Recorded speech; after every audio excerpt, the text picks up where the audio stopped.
اور آج کے دور میں یہ واضح مطلب یہ زکوٰۃ پہ، ٹیکس کے قیمتوں پہ جو ہیں ہمارے دوست احباب جو عمرے پہ جائیں گے یا حجوں پہ جائیں گے، یہ نہیں کرنا چاہیے پھر؟ نہیں، کیا یہ تو ناجائز اور حرام ہے. اچھا اس کے حرام ہونے میں تو کوئی شبہ ہی نہیں. اچھا آپ یہ پروگرام کرتے ہیں تو آپ کو اکثر ایک سوال آتا ہوگا، مجھے اس سوال کے آنے پر وہ حدیث یاد آ جاتی ہے.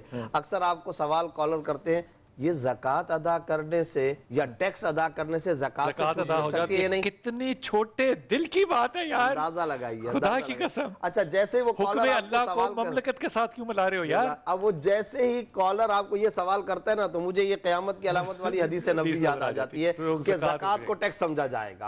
اچھا پھر آپ صلی اللہ علیہ وسلم یہ ارشاد فرما رہے ہیں، انسان اپنی بیوی کی اطاعت کرے گا، ماں کو پیچھے دھکیل دے گا. اب بتائیں جی ذرا، یہی ہو رہا ہے؟ یہی ہو رہا ہے. کیا میں یہی تو کہہ رہا ہوں، جو زبیر بھائی کہہ رہے ہیں جو حالات نہیں، وہ تو ایک مولوی آدمی ہے نا یار، اس کی تو ہم نے ماننی نہیں ہے بھائی، خدا کا واسطہ. پہلے یہ تصفیہ کر، اس کی ہم نے نہیں ماننی، ان کی ہم نے نہیں ماننی. اور بھائی آج 8 مارچ کیوں ہو رہا ہے؟ ہمارے اختلافات ماہ مارچ کیوں نہیں ہو رہا؟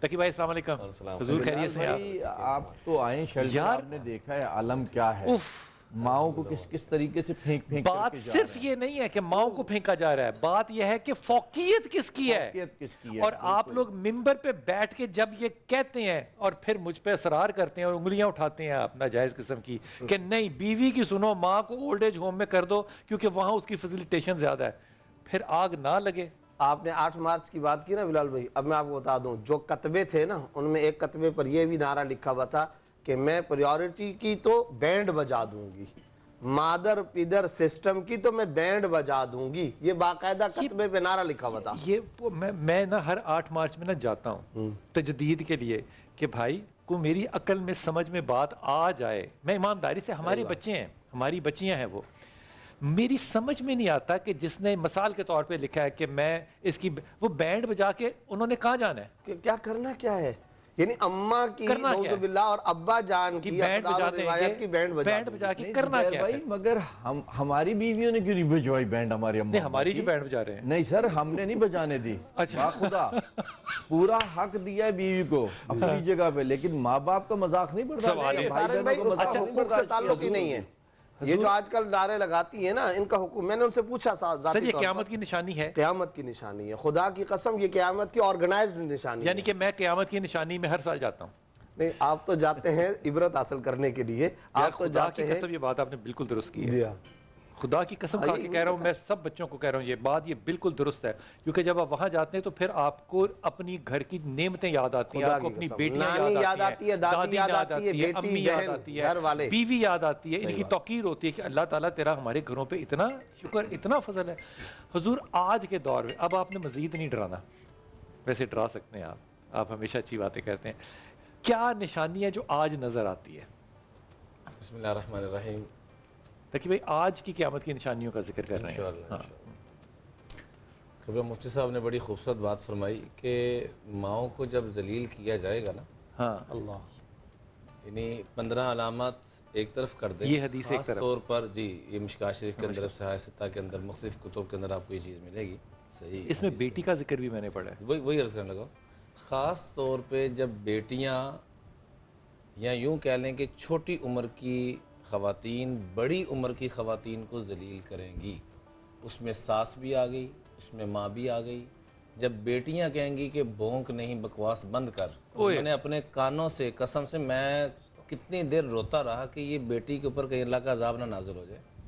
جب بیٹیاں یہ کہیں گی کہ تمہیں کیا شعور ہے، تمہیں کیا عقل ہے، تمہیں کیا پتہ ہو، 2 لفظ انگریزی کے پڑھ کے یا 2 لفظ عربی کے پڑھ کے یا کوئی بھی ڈگری لے کر یا تجارتی اعتبار سے چند پیسے کما کر اس گھمنڈ میں آ جانا کہ میں کچھ ہوں، اور ان بوڑھوں کو کیا عقل ہے، کیا سمجھ ہے. یہ جب کیفیت شروع ہو جائے گی اور اپنے آپ کو کچھ سمجھنا شروع کر دیں گے تو پھر اللہ کے عذاب کا انتظار کرو. اللہ کی رحمتیں پھر نہیں آئیں گی، پھر کچھ اور ہی آئے گا، پھر عذاب کو ہی انتظار کریں گے. تاکہ بھائی آپ کو بھی شامل کر. چھوٹی سی چیز، اکرم الرجل مخافۃ الشر، کہ آج ہر آدمی کو سلوٹ مارا جا رہا ہے، پروٹوکول دیا جا رہا ہے، لیکن پیچھے بیسک کیا ہے کہ اگر اس کو پیار نہ دیا تو یہ میرے ساتھ ہی میرے اوپر ہی برس پڑے گا اور میری بے اکرامی کرے گا، مجھے ذلیل کرے گا.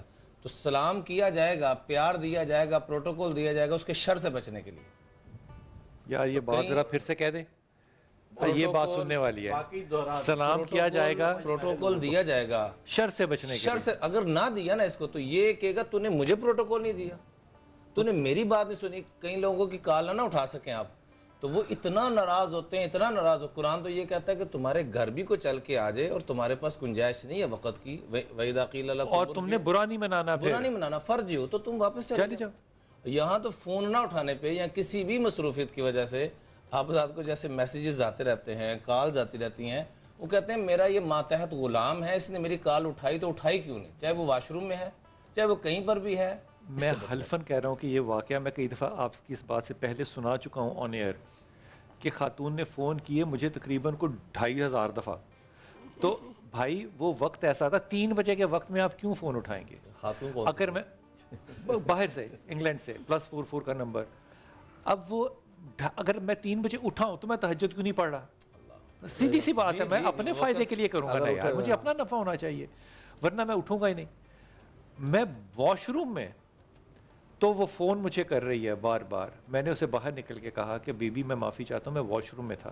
مجھے کہتی تو میں تو آپ کو موبائل پہ کر رہی ہوں نا فون، یعنی کہ اس کا تقاضا یہ ہے کہ میں موبائل واش روم میں لے کر جاؤں تاکہ اس کی کال مس نہ ہو. یہ مزاح نہیں ہے، یہ مزاج ہے. جی بڑی کیا بات کی، یہ مزاج ہے اور بڑا برا مزاج ہے، یہ مزاج ہے. حضور اس وقت آپ کیا دیکھتے ہیں کہ دنیا جہاں آپ گھومتے ہیں، خیر دنیا میں اس وقت کیا وہ روایتیں، کیا وہ نشانیاں ہیں جو نظر آ رہی ہیں کہ یہ قیامت کے ادوار جو ہیں قریب ہیں؟ ایک خوبصورت سی روایت ہے جو ہم نے کچھ عرصے پہلے پڑھی، جو شیعہ منابع ہیں ان میں سے ایک کتاب ہے جو تقریباً 1000 سال پہلے لکھی ہوئی کتاب ہے، شیخ توسی کی کتاب الغیبہ، اس کے صفحہ نمبر 447 پر یہ کتاب ہے. میں عربی بھی پیش کر دیتا ہوں کہ یحکم الحجاز رجلا اسمہ علی اسم حیوان. حجاز کی سرزمین پر ایک ایسا شخص حکومت کرے گا کہ جس کا نام ایک حیوان کے نام پر ہوگا، یعنی اس کا مطلب نکلتا ہوگا تو کوئی جانور کے نام پر نکلتا ہوگا. اذا رأیتہ حسبتہ فی عینہ الحول من البعید. جب تم اسے دیکھو گے تو لگے گا کہ جیسے اس کی آنکھیں جو ہیں وہ دور سے کج محسوس ہوگی اور ٹیڑھی محسوس ہوگی. پھر میں ترجمہ پیش کر دیتا ہوں. اور لیکن جب تم قریب جاؤ گے تو اس کی آنکھوں میں کوئی فالٹ محسوس نہیں ہوگا. اس حاکم کے بعد ایک اور حاکم آئے گا جو اس کا بھائی ہوگا. یخلف اخ لہ اسمہ عبداللہ. اس کے بھائی کا نام عبداللہ ہوگا. اچھا، حجاز کی سرزمین ہوگی، پہلا جو حاکم ہوگا حجاز سے مراد ہے سارا عرب پیرافن نے لیا، عربستان لے لیں، سعودی عرب لے لیں. تو سعودی عرب کی سرزمین، سعودی عرب تو 2 سال ہوا نا، مطلب حجاز تو مکہ مدینہ کو کہا جاتا ہے. حجاز مکہ مدینہ کو. تو اس سرزمین پر جو حکومت کرنے والا ہوگا وہ ایسا شخص ہوگا کہ جس کا نام حیوان کے نام پر ہوگا، اور اس کے بعد اس کا بھائی آئے گا جس کا نام عبداللہ ہوگا. ابھی جو اس وقت شاہ عربستان پر حکومت کر رہے ہیں اس سے پہلے عبداللہ حکومت کر رہے تھے، اور اس سے پہلے شاہ فہد حکومت کر رہے تھے. شاہ فہد کے بھائی ہوتے ہیں شاہ عبداللہ. ٹھیک ہے، اس کے بعد روایت کا جملہ کیا ہے کہ اللہ کرے یہ تعبیر غلط ہی ہو. بشرونی بموتہ ابشرکم بظہور الحجہ. تم مجھے ان کی موت کے بارے میں خبر دو تو میں تمہیں خبر دوں گا کہ حضرت حجت ظہور کریں گے. حضرت مہدی علیہ السلام وہ ظہور فرمائیں گے. اگر تم یہ بتاتے ہو کہ ان کا انتقال ہو جائے گا، ہو گیا ہے، تو میں تمہیں یہ بتاتا ہوں کہ پھر امام مہدی علیہ السلام کا ظہور. اگر سیکوینس دیکھیں تو امام مہدی کا ظہور جو ہے وہ دجال سے پہلے کا ہے کیا؟